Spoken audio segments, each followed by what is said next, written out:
The first time the ruins breathed, the wind smelled like rain inside stone. They say the oldest cities are not dead, they are sleeping, and they dream in earthquakes and echoing halls. When the breath warmed, I knew the dream was about to become a war. My name is Aaron, sworn to the order that tends the stones of balance, and I have walked these halls since my voice cracked and my feet learned patience. The world is held together by quiet agreements. Between river and bank, between sun and seed, between what we want and what we should never have. The ruins, called Eltar, were built to keep those agreements breathing. Tonight, something tried to smother them. We were 4 guardians sent to the heart of Eltar. Sarah of the Wind, our archer whose arrows flew where the air already wanted to go. Bram Stoneward, broad as a door, gentle as a held breath until the fighting started. Iri the Dawn Scribe, whose ink could coax truth out of lying stone. And me, Aaron, whose task was simple and impossible. Hold the line. You should know what hunted us. The old stories call him many names, but the one that stuck in my mouth was the Harrow King. A being who feeds on broken oaths and turns the empty places of the world into his pantry.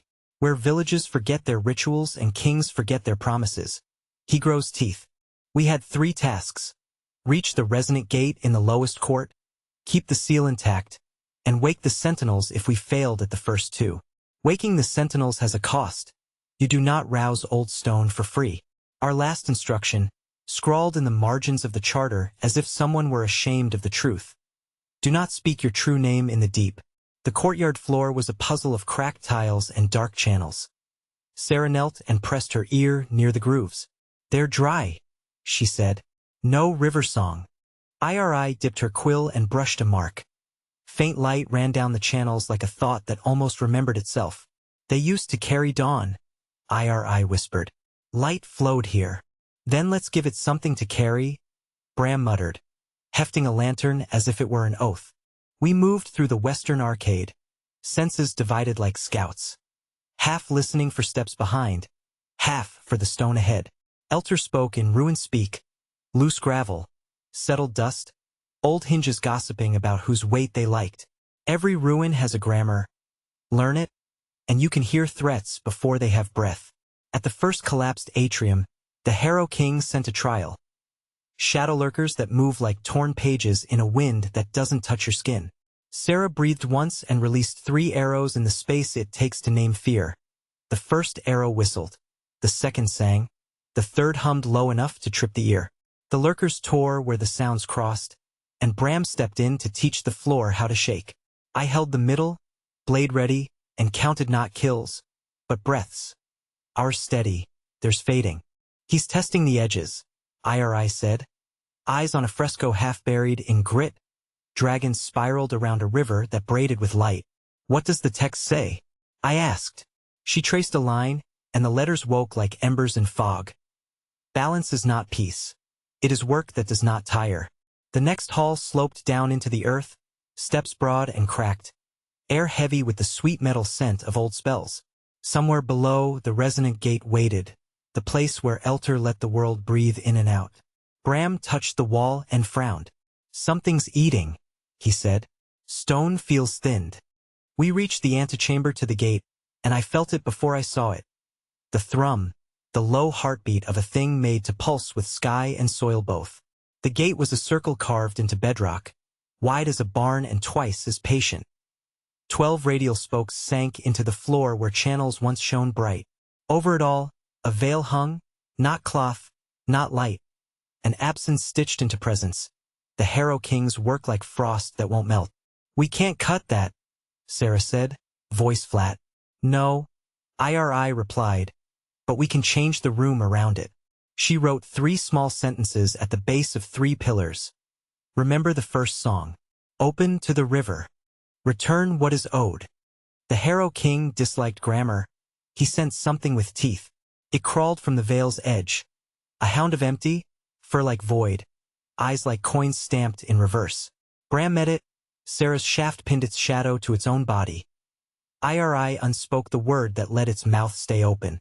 It died quietly, the way hunger sometimes does, when you name it aloud and refuse to feed it. We're stealing time, Iri said. Not winning buying. How much? I asked. She looked at the faint light in the channels. Enough for a choice. Choices are the fulcrums the world tilts on, and the Harrow King knows how to make them heavy. He arrived without footsteps, a figure at the far arch, tall, crowned with nothing, wearing 7 shadows stitched to his back like cloaks he never takes off. You keep a good ruin, he said, voice smooth as oiled stone. I respect caretakers. They leave keys where I can find them. I kept my blade low. You can't have the gate, I said. It breathes for more than you. I don't want the gate, he smiled. I want what the gate is keeping from me. The world paying what it owes. Sarah shifted, ready to cut a sentence out of him the long way. He tilted his head, studying our little fellowship, and stopped on IRI. Dawn scribe, he murmured. You hide ink on your bones. IRI's hand tightened on her quill, and I pretended not to see the tremor. He made his offer then, simple, poisonous. Name yourselves to me, and I will let the village children sleep for a year. The room listened because rooms know bargains. They outlast most of us. We don't bargain with breath, Bram said, voice steady. We breathe and make room. The veil thickened, and for a blink the world cinched to a smaller belt. Air sharper, sounds nearer, the gate's heartbeat dimmer. Now, I said, and we moved. Sarah to the right, Bram to the left, IRI to the pillars, me to the spokes with a hammer and a prayer. The plan was simple. Wake 3 of the 12 spokes by giving them something true, then pull the veil's stitching out of its lie. Truth is rarely light. It is more often a stone you choose to carry. Sarah set down the token she never speaks of, a braided ring from a sister she failed to save, and the spoke under her hand brightened like dawn under ash. Bram knelt and placed his father's chisel. The spoke thrummed, resonating with every door the man had hung plumb in a crooked world. I offered the hilt plate from my first broken blade, the one I snapped because I swung before listening, and the third spoke woke with a forgiving sound. The veil shivered. The Harrow King's gaze sharpened. IRI stood frozen between pillar and gate, quill hovering, a question heavy in her throat. IRI, I called. What truth do you own? She did not answer me. She answered him. My name, she said. Not loud, not soft, but exact, the way a key is exact. Sound slid around her syllables. The room leaned. The channels darkened as if embarrassed to be seen. The Harrow King smiled with something like relief. Thank you, he said, as if someone had returned a lost coat. Betrayal is not always treason. Sometimes it is despair that chooses a shorter road. IRI looked at us and wept without water, the way scribes do when ink has already chosen. He holds my mother's name, she whispered. He took it when I was a child to pay for a winter. He promised. He promised I'd get it back if I brought him mine. Promises are tools. In wrong hands. Knives. Then we take them both, I said, though my voice shook under its armor. We take your mother's name and yours. The Harrow King lifted a palm, and the veil pressed us to our knees. The gate's heartbeat faltered, then flattened to a line. You have 3 spokes, he said. I have 9 and a scribe. Balance is a ledger. You are in the red. Bram growled, teeth gritted. Then we wake the debt collectors. The sentinels, Sarah breathed, glancing at the ceiling where enormous seams ran like veins in stone. I nodded once. Cost will come. Better we pay than the world, Bram said. We spoke the call the order keeps for black hours, a summons built of shaped breath and hammer time, and the hall answered with thunder. 3 colossal sentinels uncurled from the walls like mountains remembering their legs. Each carried a brand of the old law. Hold, weigh, return. The Harrow King stepped back. No fear on his face, only calculation, as if a chessboard had grown rocks. They are slow, he said, and I am patient. Slow is not weak. Slow is vast. The sentinel of hold planted its staff. The veil buckled. My breath returned, thin but loyal. Sarah's eyes flashed. I can thread the gaps when it lifts, she said. Give me slivers. I will turn them into arrows. The Harrow King whispered our failures into our ears, small knives with friendly handles. Aaron, who breaks before listening. Bram, Who uses strength to avoid sorrow? Sarah. Who runs faster than grief? IRI. Who? IRI lifted her chin, voice raw. Stop hiding behind other people's names. She wrote a single character in the air, and the glow burned through the nearest shadow cloak like morning through cobweb. One down, she said, voice steadier than mine. Despair had bargained. Courage had revised. We worked in a rhythm older than kings and cleverer than fear. Sentinel staff strikes, veil lifts, Sarah's arrow sings. IRI unspells a stitch, Bram's hammer speaks. My blade guards the places between. The gate's heartbeat rose from line to tremor, from tremor to drum. The Harrow King changed tactics. He reached for the spoke Sarah had fed with grief and tried to drink it dry. I threw myself into his line of sight, because attention is a currency and I had some left. Look at me, I said, and told him a truth he did not want. You are hungry because you are empty. We are hungry because we give. He laughed, but his step faltered. The veil thinned where doubt took a breath. Sarah's arrow threaded that breath and pinned another shadow.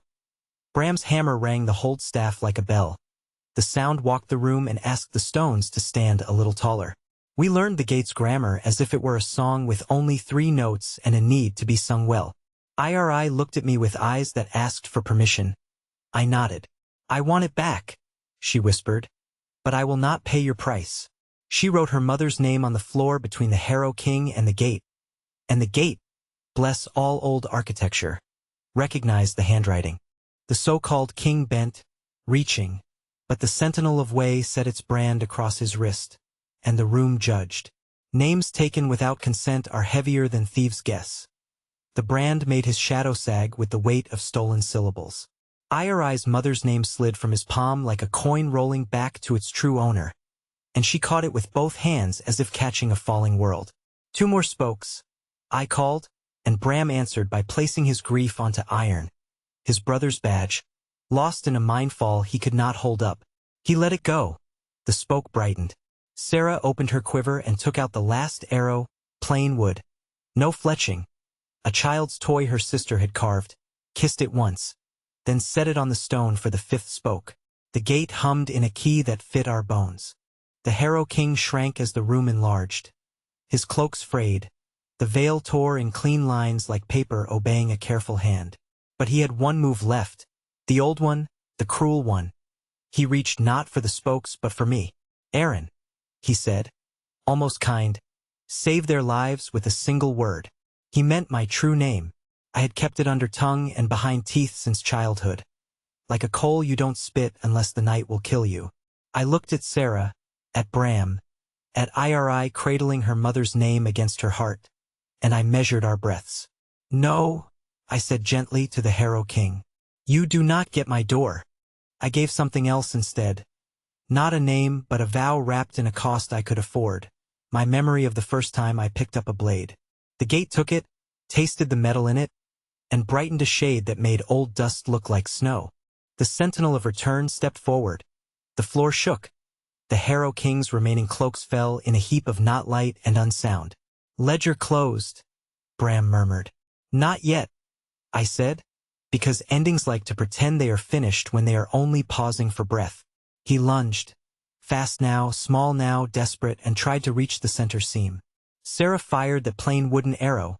It flew wrong and true, wobbling like a memory children refused to let die, and it struck the last stitch. The veil came apart as if it had only ever been an excuse. The gate opened, not wide, not reckless, just enough to breathe. Warm air rushed out, and with it came a sound I had never heard. The world exhaling relief. Outside, somewhere we could not see, rivers remembered their banks. Clouds stopped acting like knives. A hillside unclenched its fist and let wheat stand back up. The Harrow King, smaller than a rumor now, tried to flee through a crack that had been his mouth to the world. The sentinel of return set its brand across that crack and sealed it with an old sentence. Paid. In full. He fell apart without drama, like a plan that forgot its own steps. Silence arrived and sat with us. IRI placed her mother's name beside mine. Unspoken but felt, and breathed 3 times, the way scribes bless paper. Bram laughed once, then twice, and threw his arms around Sarah and me until our ribs remembered why chests have them. We did the unglorious work next. Resetting braces, marking safe paths, rekindling the channel so light would flow even when no hero felt like walking. IRI mapped the frescoes we'd found and added a footnote to the margin of the charter where someone had hidden the truth. Do not speak your true name in the deep, unless you bury it inside a vow no thief can carry. We woke no more sentinels. They returned to their walls with the dignity of mountains lying back down. I thanked them anyway. You should thank the old work that holds you, even if it cannot hear.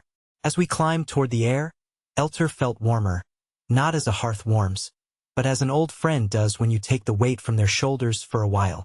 On the steps above the gate, we found what the Harrow King had left behind. A hoard of names carved thin as breath into a sheet of black glass. IRI ran her fingers over the etched lines, whispering back what had been stolen. Some returned like swallows. Some did not, no nest to fly to. We gathered the ones that came, wrapped them in cloth, and carried them out to the world like lanterns. Outside, dawn had made up its mind. The ruins stood as they always had, but not as they had been, cleaner in the eye, less burdened in the spine. The village at the foot of the hill listened the way soil listens after rain. Children woke without nightmares and asked for bread. Elders sat easier in their chairs and tasted old songs on their tongues. Sarah removed her sister's ring from the spoke where she had left it and put it back on a chain. It felt lighter, she said, like it had forgiven her for not being a miracle. Bram repaired the cracked lintel over the baker's door and left his father's chisel on the shelf as a promise to come back for coffee. IRI sent a letter with a courier bird, not to any person, but to a grave. Your name is home. I stood on the edge of the square and watched people remember how to stand in their own stories. If you came here for the battle, you saw it. If you came for the moral, it is this: balance isn't a prize we win. It is a posture we practice even when the floor tilts. We will return to Eltar when the seasons ask, not to conquer, but to listen. The stones will tell us when they ache, and we will carry buckets and hammers and the kind of jokes you tell when fear needs smaller shoes. As for the Harrow King, monsters like him end and begin like storms. They die when we stop feeding them and live when we forget the work. We will not forget. Not while I have breath I can lend to a gate. Not while Bram can turn sorrow into structure. Not while Sarah can stitch distance with wind. Not while IRI can use ink to unmake shame. Before we left, we hung one small bell at Eltar's entrance. Not to summon heroes, just to remind travelers to be gentle with thresholds. Bells are promises you can hear.